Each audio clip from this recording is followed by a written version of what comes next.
So you've got your heart set on a Ducati Scrambler, but there's not 1, not 2, not 3, not 4, not 5, not 6, not 7, but 8 bikes currently in the lineup, all with their own little identities and features. And so you might be wondering, which actual one should I buy? Well, fortunately for you, I've been lucky enough to ride pretty much all of them. And so in this video, I'll tell you about each bike and which sort of rider each one is best suited to. Also at the end, I'll tell you which one I'd buy if it were my money. So first up, as the entry point to the lineup, we've got the Icon models. The most affordable is the Icon Dark with a simpler finish to keep the price down. And then next up, the more colorful and slightly more premium looking regular Icon. These are the foundation to the rest of the 800cc bikes on this list, being the first model to be introduced when Ducati resurrected the Scrambler name back in 2015. You see, the whole visual look of this bike is a nod back to the Ducati Scramblers of the 60s and 70s.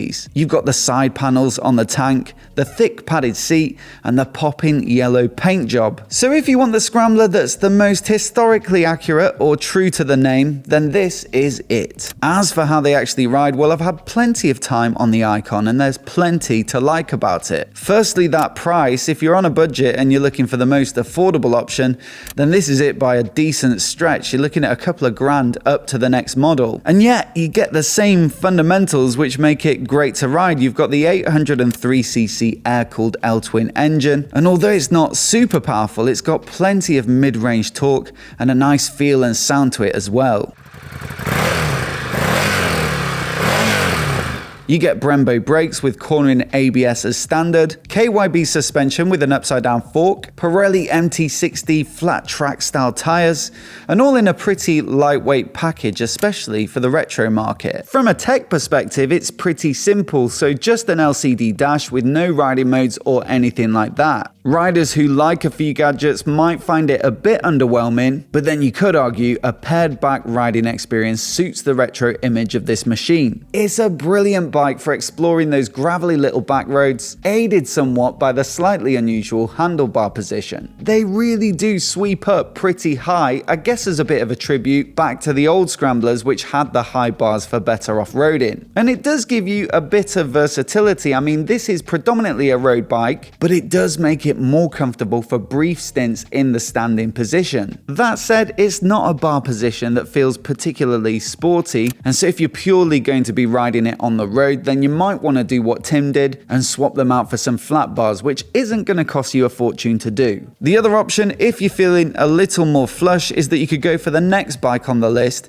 and that's the Nightshift. But before we get into the details on that one, I'd just like to say a quick thank you to Manscaped for sponsoring this video. They've got an awesome range of male grooming products like their flagship Lawnmower 4.0 body hair trimmer, but also they stock shower gels, shampoo and conditioners, lip balm, ball wipes, deodorant, body spray, all of which they've sent out to me to test, and I've been loving it. But new in and perfect for the gentleman biker, they've just released their Boxers 2.0. It's super important to be comfortable and unrestricted when you're on the bike, and so their anti-chafe flat lock seams, the anti-roll waistband, and the breathable perforated jewel pouch all make them a rider's dream. Now you can either buy them individually or save with a pack of 3, and they've even been kind enough to give me a 20% discount code for my viewers, plus free international shipping. You can find the code down in the description below, and once again a massive thanks to Manscaped for supporting the channel. Now back to the bikes, and the Nightshift comes in at £2,200 more than the Icon Dark, so that's not an insignificant amount more. So what do you get for your money? Well, it's largely a styling exercise, and they've tried to give it a bit more of a retro cafe racer sort of vibe. You get a stealthy grey paint job, bench style seat, side number boards, bar end mirrors, spoke wheels,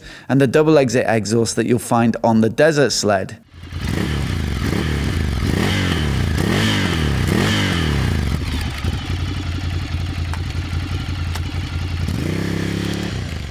Functionally, it's pretty much the same as the Icon, apart from one significant change, and that's the bars. They're nice and flat, and for me it's a much better riding position for the road, but like I say, you could achieve pretty much the same thing for a lot less money if you just fitted a flat bar to the Icon. So why would you bother with the Nightshift? Well, like I say, it's the looks. If the Icon is a little plain for your taste, or you don't really like that primary colors vibe, then this one offers a little more refinement and polish. I was lucky enough to actually borrow one for a couple of weeks last year, and I did enjoy it, although I felt like it was a bit of a missed opportunity. It looks fantastic and it is a fun bike to ride, but I just wanted Ducati to make a few more changes to improve that handling. The Icon already does the semi on-off road thing, so why not make the Nightshift fully road biased? But unfortunately they kept the 18-inch front wheel for a bit of a retro look, and it's also still got those semi-knobbly MT60 tires, which are totally fine, but how good could it have been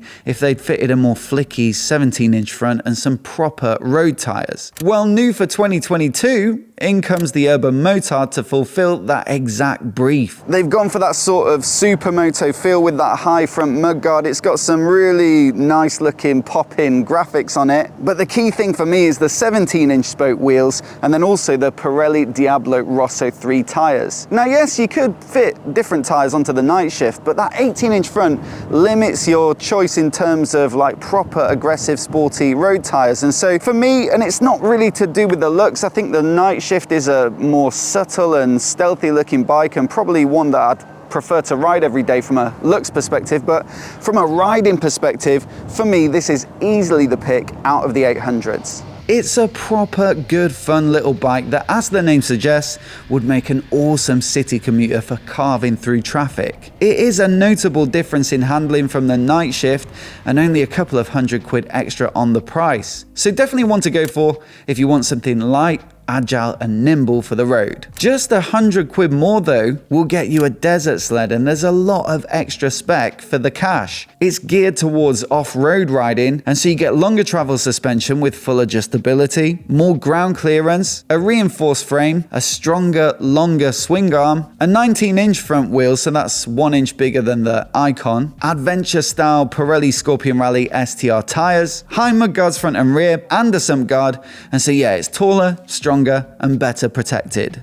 So clearly this is the one to go for if you've got absolutely any inclination for riding off-road. And I guess that adds a little bit of credibility to the Scrambler name. The rest are really road bikes, and this is the only one that's got, you know, proper long travel suspension and all that good stuff. Don't get me wrong, it's nowhere near as capable as like a dedicated enduro bike or whatever, but still for green laning and gravel roads and that sort of thing, it's pretty much as good as it's going to get for a sort of retro style big bike. But even if you're just going to ride it on the road, there is another benefit to this bike, and that's the tallness and the extra space that it gives you. You've got those nice wide and high bars, and then the tall seat height and plenty of space down to the pegs and the floor. Now I'm not particularly tall, so I just enjoy the extra space, but certainly for taller riders, stuff like the Urban Motard is probably going to look and feel pretty small, and so the Desert Sled's going to be a better choice. So there you have it, the ideal scrambler for tall people and off-road riders who want something that looks retro and cool. That's the 800s taken care of, but what about the 1100s? Well, there are 3 models. So at the bottom, the dark edition, again with the basic finish, and then at the top there's the more performance-orientated Sport Pro that gets stuff like Olin suspension. Somewhere in the middle, we've got the Tribute Pro, and this is the bike that I rode. It's got a sort of 70s look to it, and I think it's a thing of beauty. But how does it actually feel on the road? Now, obviously, when I come and review bikes, I try and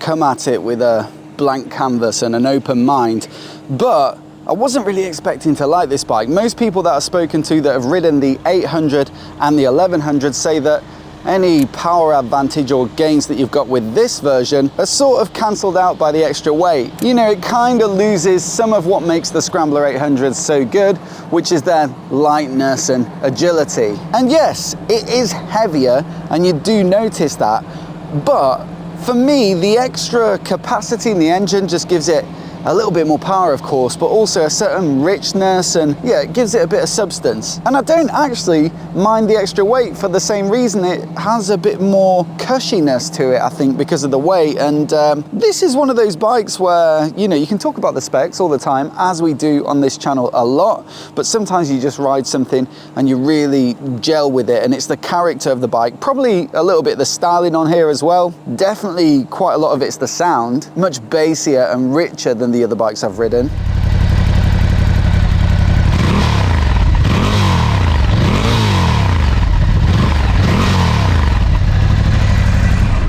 Easily the best sounding bike in the Scrambler lineup. And yeah, I've kind of come away from this thinking that this is the bike that I've enjoyed riding the most today, and that includes like the Multistrada V2 and the Desert X. More power, better brakes, better suspension, and the extra road presence and beefier soundtrack all combined for a bike that I reckon is more fun to ride on flowing open roads. And so if you're a road only rider and you like to go on longer, higher speed routes where you'll benefit from the extra power, then this, my friends, is the one to go for. I liked it so much that it'd be my pick of the bunch out of the whole lineup, and I'd love to know from you which would be your pick down in the comments below. Also, let me know which type of rider you most identify with, and then maybe I'll get an idea of whether my suggestions are actually accurate or not, but I suspect probably not. And if you're still struggling with the Icon versus Nightshift question, even after this video, then there's a full rundown that I shot last year, and you can watch it by clicking here. Cheers.